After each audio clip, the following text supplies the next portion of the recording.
السلام علیکم ورحمۃ اللہ وبرکاتہ۔ الحمد للہ رب العالمین والصلاة والسلام علی رسولہ الامین وعلی آلہ وصحبہ اجمعین ومن تبعہم بإحسان الی یوم الدین، اما بعد فاعوذ باللہ من الشیطان الرجیم، بسم اللہ الرحمن الرحیم۔ اذا جاء نصر الله والفتح ورأيت الناس يدخلون في دين الله أفواجا فسبح بحمد ربك واستغفره إنه كان توابا۔ سیرت النبی صلی اللہ علیہ وسلم کے اس سلسلے دروس میں آج کے درس کا عنوان ہوگا فتح مکہ کے بعد نبی صلی اللہ علیہ وسلم کی مکہ سے مدینہ کی جانب واپسی۔ آپ صلی اللہ علیہ وسلم نے سن 8 ہجری میں تقریباً 65 دن مکہ مکرمہ کا سفر کرتے ہوئے، یہاں رہتے ہوئے اور یہاں سے مدینہ واپس جاتے ہوئے اس طرح سے آپ نے گزارا ہے۔ یہ مکمل سفر 65 دنوں کا تھا، 2 مہینے سے زیادہ کا عرصہ۔ اتنے طویل عرصے میں نبی صلی اللہ علیہ وسلم کو اللہ تبارک و تعالیٰ نے کئی طرح کی کامیابیاں عطا فرمائی۔ پہلی کامیابی تھی بیت اللہ کو بت پرستی سے مکمل طور پر صاف کر دینا۔ مکہ میں جو بت رکھے ہوئے تھے ان کا صفایا۔ دوسری کامیابی مکہ مکرمہ کے جو باشندے تھے، جو ابھی تک مسلمان نہیں ہوئے تھے، تو ان میں سے اکثر لوگ مسلمان ہو گئے۔ دوسری کامیابی تھی کہ مکہ کے قریب میں حنین، طائف، اوطاس، نخلا، یہ جو علاقے تھے جہاں پر مشرکین کی ایک بڑی قوت موجود تھی، ان کی شکست اور ان میں سے بھی بہت سے لوگوں کا اسلام قبول کرنا۔ اس طرح سے آپ صلی اللہ علیہ وسلم نے یہ کامیابی حاصل کرنے کے بعد جب واپس مدینہ منورہ کی جانب جانے کا ارادہ کیا، تو جانے سے پہلے آپ صلی اللہ علیہ وسلم نے قبیلے حوازن کے لوگوں کا انتظار کیا تھا کہ جنگ میں جو ان کے پاس قیدی تھے، اگر قبیلے حوازن کے لوگ آئیں تو ان کے قیدیوں کو انہیں واپس کر دیتے ہیں، ان کے حوالے کریں گے اور پھر مدینہ منورہ جائیں گے۔ تقریباً 14 افراد قبیلے حوازن کے نبی صلی اللہ علیہ وسلم کے پاس آئے، انہوں نے اپنے اسلام کا اظہار کیا، نبی صلی اللہ علیہ وسلم سے اپنے قیدیوں کا مطالبہ کیا، اور آپ صلی اللہ علیہ وسلم تو پہلے سے ہی واپس کرنا چاہتے تھے، لہذا ان کے مطالبے پر بھی آپ صلی اللہ علیہ وسلم نے تمام قیدی ان کے حوالے کر دیے۔ اس وقت آپ نے قبیلے حوازن کے سردار، جس نے جنگ حنین، جنگ اوطاس، جنگ نخلا اور طائف کی جو جنگ تھی، یہ جنگ بھڑکائی تھی، لوگوں کو مسلمانوں کے خلاف جمع کیا تھا، وہ ایک سردار جس کا نام تھا مالک بن عوف نصری، مالک بن عوف نصری، ایک ایسا شخص جس شخص نے تمام لوگوں کی رہنمائی کی تھی، سرداری کی تھی، تاکہ مشرکین اکٹھا ہو کر نبی صلی اللہ علیہ وسلم اور صحابہ رضی اللہ تعالیٰ عنہم پر حملہ کریں اور کسی طرح سے انہیں مکہ سے نکال دیں۔ آخر وقت میں یہ شخص جو ایک سردار تھا، نبی کریم صلی اللہ علیہ وسلم کی خدمت میں حاضر ہو جاتا ہے۔ آپ صلی اللہ علیہ وسلم نے قبیلہ حوازن کے لوگوں سے دریافت کیا تھا کہ آپ کا جو سردار ہے مالک بن عوف نصری، یہ آخر کہاں ہیں، یہ کیوں نہیں آئے؟ انہوں نے کہا کہ وہ طائف میں ہیں۔ کہا وہ کس حالت میں؟ کہا اچھے ہیں، ہو سکتا ہے وہ بھی آپ کے دربار میں حاضر ہو جائیں۔ اور ایسا ہی ہوا۔ نبی کریم صلی اللہ علیہ وسلم ابھی مدینہ کی طرف جانے ہی والے تھے، ابھی آپ کا ارادہ تھا کہ اس درمیان میں یہ سردار آپ صلی اللہ علیہ وسلم کی خدمت میں حاضر ہو جاتا ہے۔ آپ صلی اللہ علیہ وسلم نے ان کے آنے کے بعد ان کے جو قیدی تھے انہیں واپس کر دیے، اور ساتھ ہی 100 اونٹ بھی انہیں دے دیے، اور اس شخص نے وہیں پر اسلام قبول کر لیا۔ یہ سردار نے جب اسلام قبول کر لیا تو اس کے بعد طائف کے علاقے میں جو قبیلہ ثقیف کے لوگ تھے، جو ابھی تک قلعے میں بند تھے، انہوں نے حملہ کیا تھا، کئی دنوں تک مقابلہ کیا تھا۔ بعد میں یہ مالک بن عوف نصری کے جانے کے بعد آہستہ آہستہ وہ لوگ بھی مسلمان ہونے لگے، اور اس طرح سے یہاں سے پھر طائف کی تاریخ تبدیل ہو جاتی ہے۔ اب وہ طائف جو مسلمانوں کا دشمن سمجھا جاتا تھا، یہ مالک بن عوف نصری کے اسلام قبول کرنے کے بعد انتہائی تیزی کے ساتھ وہاں تبدیلی آنے لگی، اور وہاں کے لوگ مسلمان ہو گئے۔ نبی کریم صلی اللہ علیہ وسلم نے سوچا کہ مدینہ جانے سے پہلے عمرہ کر لیا جائے۔ آپ مقام جعرانہ میں تھے، جہاں اپنے حنین کا، اوتاس کا جو مال غنیمت تھا، وہ مال غنیمت لوگوں کے درمیان تقسیم کر دیا۔ یہ مکہ سے مشرق کی جانب تقریباً 20 کلومیٹر قریب فاصلے پر تھا۔ وہاں سے آپ صلی اللہ علیہ وسلم نے عمرے کا احرام باندھا، مکہ مکرمہ آئے، رات کا وقت تھا، رات کے وقت میں مکہ میں داخل ہوئے، رات کے وقت میں عمرہ مکمل کیا، اور صبح ہونے سے پہلے مکہ سے آپ نکل گئے۔ یہاں سے آپ کا سفر شروع ہوتا ہے مدینہ منورہ کی جانب۔ راستے میں ایک جگہ پر نماز پڑھنے کے لیے تمام مسلمان اکٹھا تھے کہ آپ نے اپنے مؤذن کو اذان دینے کے لیے کہا۔ مؤذن اذان دینے لگا تو کہیں سے ہنسنے کی اور مذاق اڑانے کی آوازیں آئی۔ آپ نے پوچھا یہ آواز کہاں سے آ رہی ہے؟ یہاں تو اذان ہو رہی ہے، اور ادھر کہیں سے ہنسنے اور مذاق اڑانے کی آوازیں۔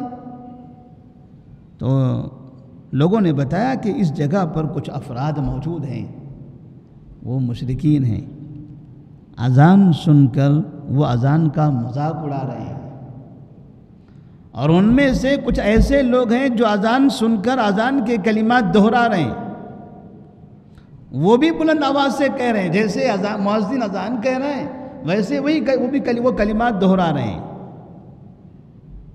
آپ صلی اللہ علیہ وسلم نے ان سب کو بلایا، کہا انہیں بلا کر لاؤ۔ کون ہیں وہ لوگ؟ تقریباً 10 کی تعداد میں مشرکین مکہ تھے۔ آپ صلی اللہ علیہ وسلم نے پوچھا آپ لوگوں میں بلند آواز سے کون اذان دے رہا تھا؟ چونکہ وہ لوگ ہنستے ہوئے مذاق کرتے ہوئے یہ کلمات سن کر دہرا رہے تھے، تو آپ نے ان سے پوچھا آپ لوگوں میں سب سے زیادہ تیز آواز میں کون کہہ رہا تھا؟ تو لوگوں نے آپ ان کے ساتھ رہنے والے ایک شخص ابو محذورہ کی طرف اشارہ کر دیا۔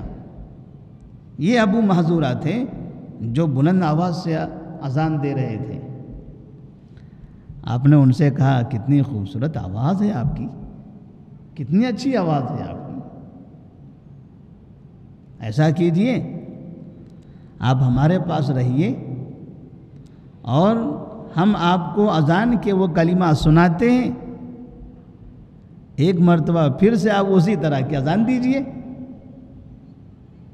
یہ گھبرائے گئے کہ آخر یہ ہو کیا رہا ہے، مجھے سزا دی جانے والی ہے یا حقیقت میں میری آواز انہیں پسند آئی ہے؟ ہم تو مذاق اڑا رہے تھے، ہم تو کوئی اذان نہیں دے رہے تھے، ہم تو مذاق اڑا رہے تھے اذان کا۔ اب یہ محمد صلی اللہ علیہ وسلم یہ ہمیں کوئی سزا دینا چاہ رہے ہیں یا حقیقت میں ہماری آواز انہیں اچھی لگی؟ آپ صلی اللہ علیہ وسلم کا حکم تھا کہ آپ کو اذان دینا ہے۔ آپ صلی اللہ علیہ وسلم اذان کے کلمات ایک ایک سنانے لگے اور ان سے کہا کہ آپ بلند آواز سے اذان دیتے رہو، میں جو کلمات کہتا ہوں وہ کلمات دہراتے رہو۔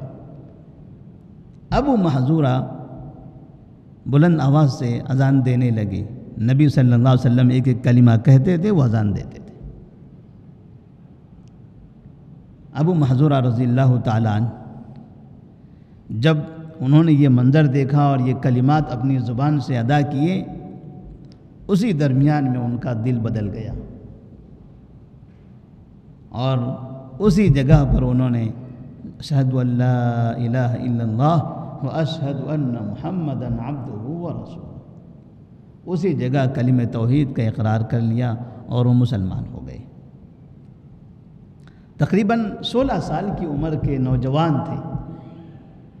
نبی صلی اللہ علیہ وسلم کو اچھا لگا ایک شخص اتنی اچھی آواز میں اذان دے رہا ہے۔ اس شخص کی زبان سے جب یہ اذان کے کلمات ادا ہو رہے تھے، نبی صلی اللہ علیہ وسلم وہ کلمات ان کے سامنے ان کے قریب میں بیٹھ کر انہیں سنا رہے تھے۔ نبی کی کلمات ان کے کانوں میں داخل ہونا، پھر وہی کلمات ان کی زبان سے ادا ہونا، اس درمیان میں ساری زندگی تبدیل ہو گئی۔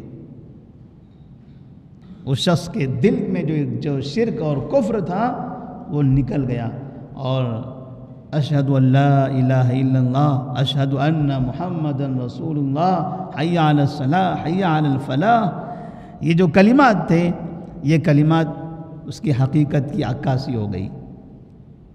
پھر انہوں نے کہا یا رسول اللہ صلی اللہ علیہ وسلم اب تو ہم مسلمان ہو گئے ہیں، ہماری آواز بھی اچھی ہے، اچھی اذان بھی دیتے ہیں، ایک درخواست ہے آپ سے۔ کہا کیا ہے؟ تو کہنے لگے کہ مکہ کا مجھے مؤذن بنا دیجئے، مکہ میں آپ کے گورنر ہیں، آپ کے امیر ہیں، ذمہ دار آپ نے متعین کیا ہوا ہے عتاب بن اسید رضی اللہ تعالیٰ عنہ کو، تو آپ انہیں یہ پیغام بھیج دیجئے کہ میں کعبے کا مؤذن بن جاؤں۔ نبی صلی اللہ علیہ وسلم نے کہا ٹھیک ہے، جائیے آپ مکہ کے مؤذن ہو۔ اس طرح سے ابو محذورہ رضی اللہ تعالیٰ عنہ مکہ کے پہلے مؤذن بن گئے مستقل طور پر۔ اور کہتے ہیں بعض مورخین نے لکھا ہے ابو محذورہ رضی اللہ تعالیٰ عنہ کے انتقال کے بعد ان کی اولاد میں، ان کی نسل میں کم سے کم ہارون رشید کے زمانے تک تسلسل کے ساتھ یہ اذان کا سلسلہ انہی کے خاندان میں رہا، پھر بعد میں دوسرے خاندان میں وہ اذان کا سلسلہ منتقل ہو گیا۔ نبی صلی اللہ علیہ وسلم جب مکہ سے نکل کر مدینہ کی طرف روانہ ہو رہے تھے، چونکہ اب یہاں مکہ مسلمانوں کا شہر ہو گیا تھا، چند ہی افراد تھے جو ابھی مسلمان نہیں ہوئے تھے، باقی تقریباً افراد مسلمان ہو چکے تھے۔ اب ان مسلمانوں کا ذمہ دار بنانا ضروری ہے، ان مسلمانوں کو منظم کرنے والا، انہیں عبادت سکھانے والا۔ تو اس طرح سے آپ صلی اللہ علیہ وسلم نے جاتے ہوئے عتاب بن اسید رضی اللہ تعالیٰ عنہ کو وہاں کا گورنر متعین کر دیا۔ یہ اسلام کے پہلے گورنر تھے، اور نبی صلی اللہ علیہ وسلم نے پہلی مرتبہ کسی کو گورنر بنایا تھا، اور وہ بھی مکہ میں، عتاب بن اسید رضی اللہ تعالیٰ عنہ، اور اس وقت ان کی عمر 21 سال تھی، نوجوان تھے۔ اس طرح سے نبی کریم صلی اللہ علیہ وسلم پھر ذی القعدہ کے مہینے میں، سن 8 ہجری کے ذی القعدہ کے مہینے میں، مہینہ ختم ہونے سے تقریباً 4 دن یا 6 دن پہلے مدینہ منورہ پہنچ گئے۔ آپ کا یہ سفر انتہائی کامیاب سفر تھا۔ اس سفر سے مسلمانوں کے لیے یا مسلم فوجوں کے لیے، مسلم قوموں کے لیے، حکمرانوں کے لیے ایک بڑا پیغام یہ ملتا ہے کہ آپ صلی اللہ علیہ وسلم مدینہ سے جب نکلے تھے مکہ مکرمہ کی طرف، مکہ یہ 8 سال اور مکہ کے 13 سال، تقریباً 20 سال کا عرصہ، اتنے سال تک مکہ مدینہ کا دشمن رہا، مسلمانوں کا دشمن رہا۔ 20 سال کا عرصہ دشمنی میں گزارنے کے باوجود بھی جب آپ صلی اللہ علیہ وسلم وہاں پہنچے ہیں تو ان لوگوں کے ساتھ آپ نے انتقامی کارروائیاں نہیں کی، اچھا برتاؤ کیا۔ جو ایک پیغام ہے کہ مسلمانوں کے ساتھ دوسری قومیں چاہے جتنا ظلم کرے، لیکن جب طاقت مسلمانوں کے پاس آ جائے، حکومت مسلمانوں کے پاس آ جائے، اقتدار مسلمانوں کے پاس آ جائے، اختیارات مسلمانوں کے پاس آ جائے، تو پھر ایسی صورت میں انتقامی کارروائی مسلمانوں کو نہیں کرنی چاہیے۔ نبی صلی اللہ علیہ وسلم جب ایک درخت کے نیچے آرام کر رہے تھے، ایک شخص آتا ہے، آپ کی تلوار نکالتا ہے اور آپ کے سرانے کھڑے رہ کر کہتا ہے، اے محمد بتاؤ تمہیں مجھ سے کون بچا سکتا ہے؟ اب یہاں کوئی بھی نہیں ہے، آپ نیچے ہیں، تلوار میرے ہاتھ میں ہے، بتاؤ اب تمہیں مجھ سے کون بچا سکتا ہے؟ نبی صلی اللہ علیہ وسلم نے انتہائی اطمینان کے ساتھ کہا، اللہ۔ یہ سننا تھا کہ وہ شخص کے ہاتھوں سے تلوار نیچے گر گئی۔ نبی صلی اللہ علیہ وسلم نے وہ تلوار اٹھائی اور اس سے کہا، اب تم بتاؤ تمہیں مجھ سے کون بچا سکتا ہے؟ تمہیں مجھ سے کون بچا سکتا ہے؟ تھوڑی ہی دیر میں یہاں پر پانسا پلٹ گیا تھا۔ اب مکمل اختیار تھا نبی صلی اللہ علیہ وسلم کے پاس۔ وہ کافر ہے، مشرک ہے، نبی پر حملہ کرنے کے ارادے سے کھڑا ہوا تھا، تو یہ جرم ثابت ہو چکا ہے، لہذا اگر اسے قتل کیا جائے، سزا دی جائے تو سزا کا مستحق تھا، لیکن آپ صلی اللہ علیہ وسلم نے اس کو معاف کر دیا۔ فوری طور پر اسی وقت میں جب انتقام کا موقع ملا تب بھی آپ نے انتقام نہیں لیا۔ کیوں؟ اس لیے کہ آپ صلی اللہ علیہ وسلم رحمت للعالمین بنا کر بھیجے گئے تھے، لوگوں کا خاتمہ کرنے، لوگوں کو قتل کرنے، لوگوں سے انتقام لینے کے لیے نہیں بھیجے گئے۔ اسی طرح سے جب آپ صلی اللہ علیہ وسلم نے مکہ فتح کر لیا تھا، اس کے بعد آپ نے یہاں ایک ذمہ دار بنا دیا۔ اس سے سمجھ میں آتا ہے کہ مسلمانوں کے لیے جہاں مسلمان رہتے ہیں وہاں مسلمانوں کا کوئی ایک ذمہ دار ہونا چاہیے، مسلمانوں کا ایک ذمہ دار ہونا چاہیے، تاکہ مسلمانوں کو منظم کیا جا سکے، مسلمانوں کو متحد کیا جا سکے، مسلمانوں کے مسائل کو حل کیا جا سکے اور ان کے علاقوں کی حفاظت کی جا سکے۔ اسی طریقے سے جب ہم یہاں ہمارے اس ملک کے اندر جب انتخابات کا دور آتا ہے اور حاکم بننے یا کسی علاقے کا ذمہ دار بننے کی باری آتی ہے تو ہم الگ الگ لوگوں کو ووٹ دیتے ہیں۔